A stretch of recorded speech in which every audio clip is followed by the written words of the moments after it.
Good morning, my dear students. Now, today let us discuss the rest part of present indefinite.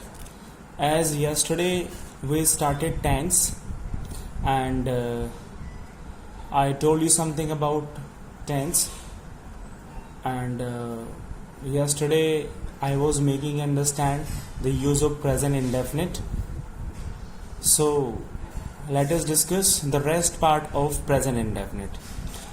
As you can see here, at first I have noted down main structure: subject plus helping verb plus main verb plus object plus remaining part. H dot V stands for helping verb, M dot V stands for main verb, then object, then remaining part. So this is the main structure. Now, helping verb in present indefinite: do or does. There are two helping verbs in present indefinite: do and does. Do is used for plural subjects, does is used for singular subjects. Now here comes the next structure, a structure for third person singular. Now here comes a question: what is third person singular subjects? Third person singular subjects are he, she, it, or any name. Now here comes the structure for third person singular subject: subject plus main verb plus s or es plus object plus remaining part.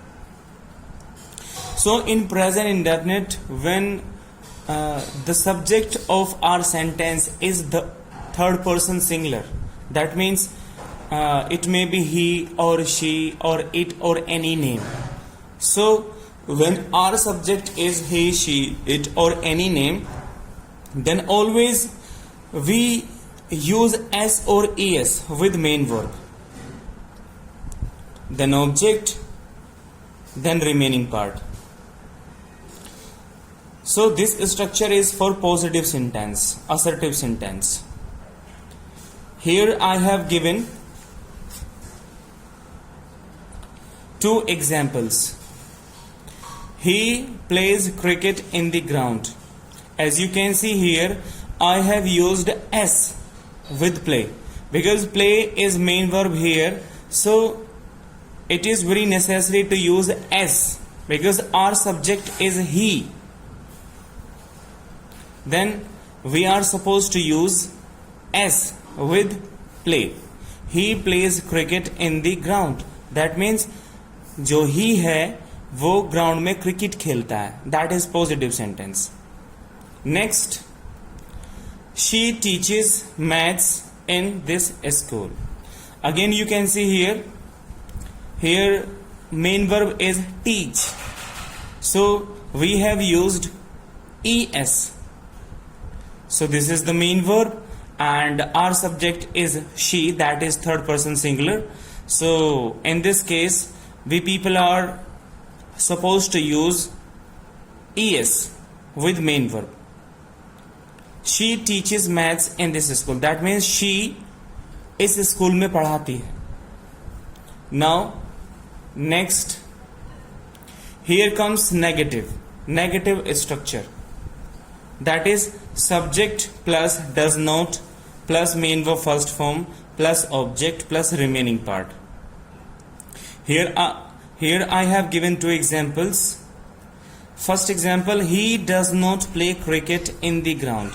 So in negative case we people have got to use does not because it is required over there in present indefinite. When we are going to make negative sentence in present indefinite and our subject is third person singular, because we have used he here, so with he we have got to use does not, and we are not supposed to use s or es with main verb, as I have used play only here. He does not play cricket in the ground. He इस ground में cricket नहीं खेलता है. So always remember, in negative sentence we have got to use does not before main verb. Now here comes next. She does not teach maths in this school. So my dear students, as you can see here, that before main verb I have used does not. So in present indefinite, when our subject is third person singular and that is she, so we have got to use does not. She does not teach maths in this school.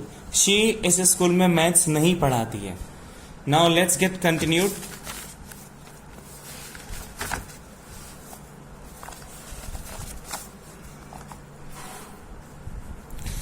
Now here comes first type interrogative.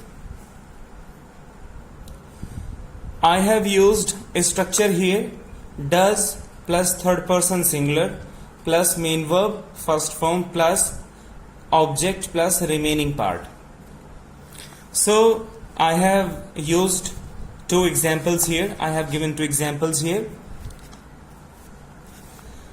Does he play cricket in the ground? So while making first type interrogative, we have got to use helping verb of that particular tense. As we people are studying present indefinite, so in present indefinite we have got two helping verbs. First helping verb does, second helping verb do.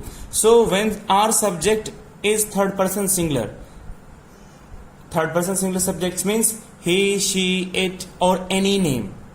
So does he play cricket in the ground? क्या ही इस ground में cricket खेलता है? So always remember, we have got to use does before he. I mean before third person singular subject. Now next example, does she teach maths in this school? So again I have used does here before she. Does she teach maths in this school? क्या she इस school में maths पढ़ाती है? Now next, second type interrogative. Again here comes a next structure. Please have a look. But this time I have used question word. Question word plus helping verb plus subject plus main verb first form plus object plus remaining part, then question mark. At first, question word. Question word means it can be what, why, where, when, who, whose, whom, and how, and etc. So while making second type interrogative, we people have got to remember at the very starting we people must use question word, and it can be what, why, where, when, who, whose, whom, how, etc. So in the first example I have used, when does he play cricket in the ground? He ground में cricket कब खेलता है? So now second example, why does she teach in this school? She इस school में क्यों पढ़ाती है? So this was something about present indefinite, and lot of things are approaching very soon. That means the rest part of present indefinite will be continued in my next video. And thank you very much for paying attention, for learning the rest part of present indefinite. Thank you so much.